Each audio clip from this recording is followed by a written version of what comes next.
Buenas tardes, buenas noches, buenos días. Esta es la última unidad de esta materia, la unidad 4, en donde se aborda, tratamos de hacer en realidad un ejercicio reflexivo sobre una experiencia particular, conocida o que nos interese, de participación ciudadana. Y la tarea que tenemos para esta unidad es elaborar un cuadro de reflexión sobre esa experiencia que seleccionemos, que nos interese, que hayamos vivido, que conozcamos o en las que hayamos trabajado de participación. Y para esta unidad tienen un manual de participación ciudadana, que es un manual bastante completo que repasa nociones que ya a medida que lo vayan abordando se van a ir dando cuenta de que son nociones que algunas ya las trabajamos en algunas de las otras 3 unidades. Principalmente en las 2 primeras, que tenían nociones más conceptuales y legales, pero también algunas cuestiones que se mencionaron cuando se analizó fundamentalmente el presupuesto participativo en la unidad 3, como manera, ¿no? como vía de participación ciudadana. Y este manual está bueno porque a lo largo de 2 capítulos lo que hace es analizar un poco globalmente a la participación, ya sea conceptualmente, pero también en cuanto a su aplicación práctica y en cuanto a distintas aristas que podemos analizar de la participación que aclaran, tanto conceptualmente como prácticamente, justamente una experiencia de participación o una vía de participación que querramos ver, analizar y entender, ¿no? Entonces les recomiendo que si tienen alguna idea de participación, puede ser en cualquier sentido, pero estaría bueno si a lo mejor ya tienen alguna idea de algún caso que les haya interesado o gustado, que puedan decir, bueno, lo tengo en la mente ya teóricamente para poder empezar a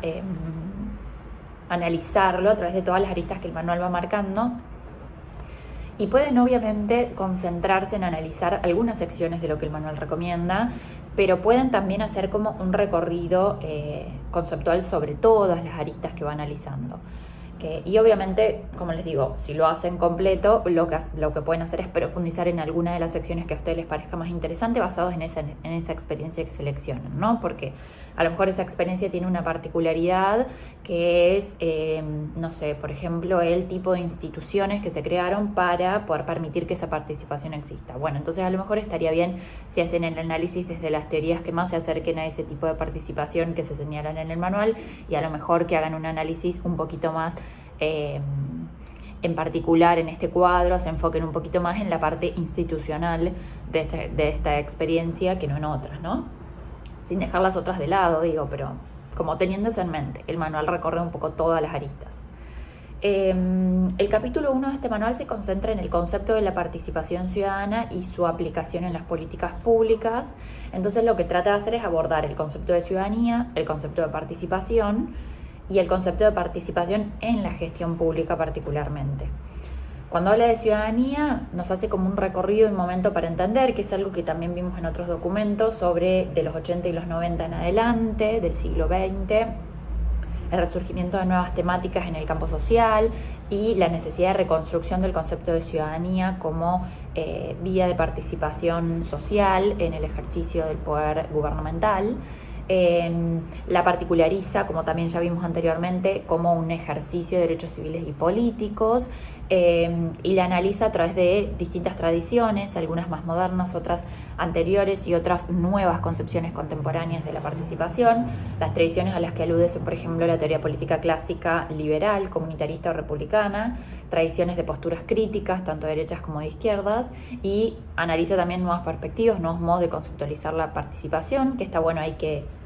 se agarren de alguna de esas o que hagan un análisis crítico de varias en contraposición, como ustedes quieran utilizar esa información según la experiencia que vayan a trabajar. Aborda obviamente la participación como neurálgicamente como un ejercicio de poder ciudadano en los asuntos gubernamentales, y la clasifica según las instituciones desde las que se ejerce, ya sea que se crean para el caso como que existían, y desde el grado de incidencia real que tiene el proceso de participación ciudadana, ¿no?, en los asuntos públicos.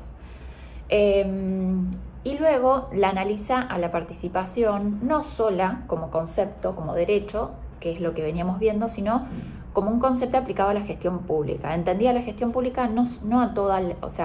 no solamente a las acciones estatales que tienen que ver con la generación de políticas públicas, sino a todas las acciones que refieren al Estado, es decir, sus vínculos con los privados también, con el sector productivo, etc.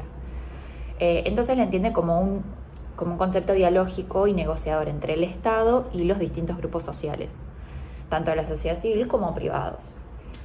Y lo que hace después es analizar los aspectos relevantes de la participación para que sea efectiva, que es algo que también ya habíamos visto y lo recupera un poquito a través de 5 aspectos que señala que son bastante importantes, que es la necesidad de que los ciudadanos y las ciudadanas sean activos y activas en la sociedad, valga la redundancia, en que exista la creación de instituciones, es decir, la parte institucional es necesaria para que se efectivice la participación ciudadana, el compromiso y la actividad, o sea, la capacidad de agencia de los funcionarios y las funcionarias públicos y públicas para con esas iniciativas de participación para que realmente se efectivicen, sobre el contexto en el que se quiere aplicar como otro aspecto relevante, es decir, en un contexto asignado por ejemplo, hace mención a escenarios de fraude o corrupción, bueno, cómo se puede entender, cómo se efectiviza la participación en un escenario así. Y por último, en quinto lugar, a las redes que son necesarias tender entre lo público y lo privado para que eso exista, ¿no? Para que este concepto de participación como gestión pública realmente se dé. Y por último, analiza los aspectos críticos de la gestión pública en tanto, digamos, los efectos de la participación realmente existan. Es decir, no solo se efectivicen, sino que socialmente sean aceptados también, tanto socialmente como desde el gobierno y desde el sector privado. O sea, que todos los actores realmente lo acepten como un mecanismo generador de gestión pública, por decirlo de algún modo. Esos 3 aspectos son 3 aspectos que también analizamos en las unidades anteriores, que son la representatividad, la legitimidad y la orientación a resultados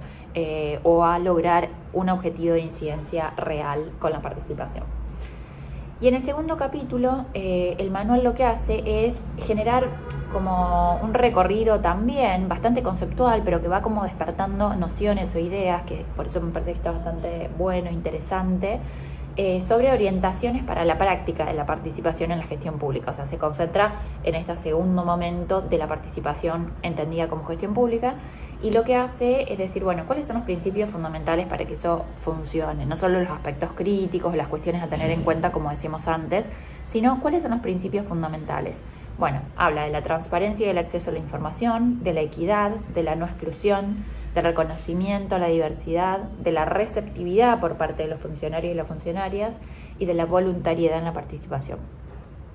Luego habla también de las condiciones prácticas para que se dé. Esto es algo que también ya vimos y hace un recorrido bastante somero de estas cualidades, que son la institucionalización, el compromiso de los funcionarios y funcionarias gubernamentales, la orientación a resultados, la necesidad de planificar muy bien el proceso, de contar con recursos, de que haya responsables delimitados a lo largo de todo el proceso, que esté adecuado a la realidad contextual a la que se refiere, que esté legitimado por todos los grupos involucrados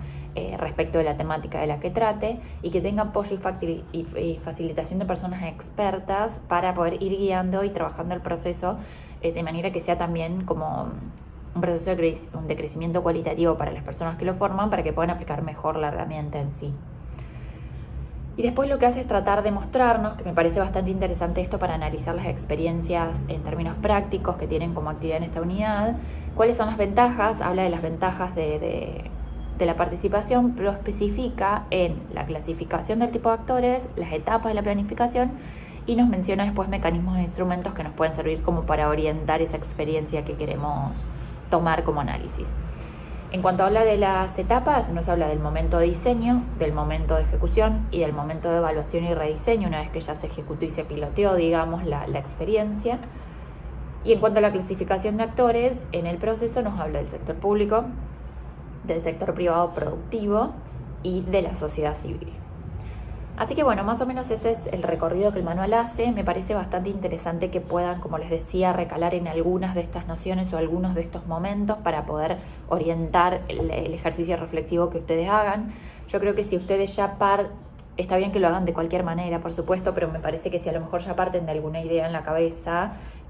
sobre alguna experiencia en particular, ustedes pueden decir, bueno, una vez que leen el manual con eso en la cabeza, les van a ir surgiendo disparadores de, bueno, tengo que orientarlo. Por ejemplo, si fue una experiencia muy buena en términos de el tipo de relación que se creó entre el sector privado y la sociedad civil, que a lo mejor antes no existía de no ser por esa participación, más allá del gobierno, que a lo mejor es un actor central también. Orientar el cuadro reflexivo hacia esa noción y así con lo que surja, ¿no?